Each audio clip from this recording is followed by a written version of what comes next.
All right, so what you're gonna do is you're gonna take a floor jack or a small bottle jack. I use a floor jack. And what you're gonna do is put it under the motor, jack up the front just enough to where you can get this out. So Timmy's gonna hold the bike.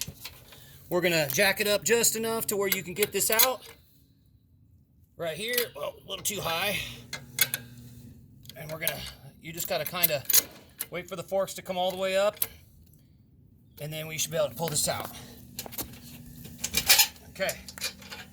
With that being said, hold the bike. Okay, now we'll jack it the rest of the way up.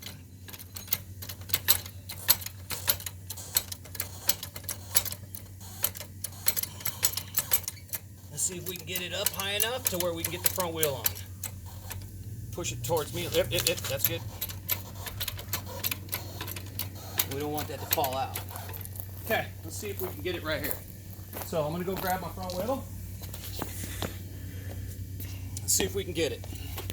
So, with all that being said, the spacer goes on this side. This part, make sure you, when you put this piece in, that your two tabs go inside the groove. It won't go all the way down, then you'll feel the groove and it just pops right in. So we're gonna do that. Then we're gonna take this. Okay. Maybe we will use the 10 that we got with the tool and take the caliper off. You could do that before, so we don't. Yeah, that's nice. That's a little on the tight side. Give me a second. It's a 10. Got a ratchet?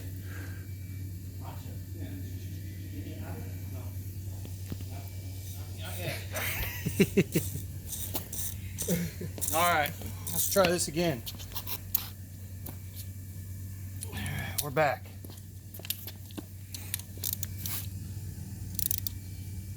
All right, it's better.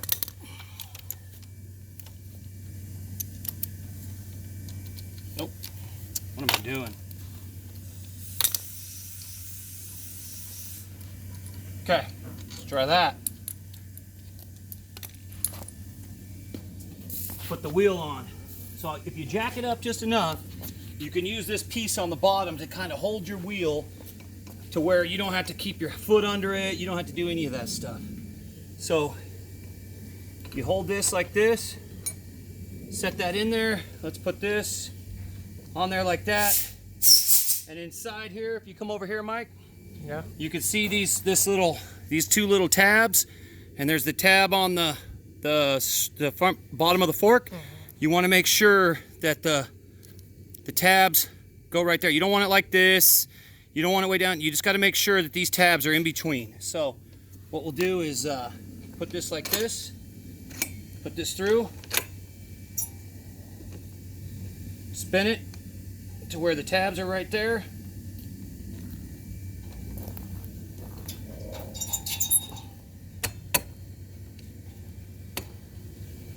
And that's it. And you could tighten your axle down after you get the whole thing together. And that's that, okay? So now we're gonna go to the back and we're gonna set this down. We're gonna go to the back and put the shock on. Timmy's gonna hold that. So, as soon as Timmy lets go, okay. Now, the back, you just get somebody to hold this up. Well, just like this. Timmy's gonna disconnect that.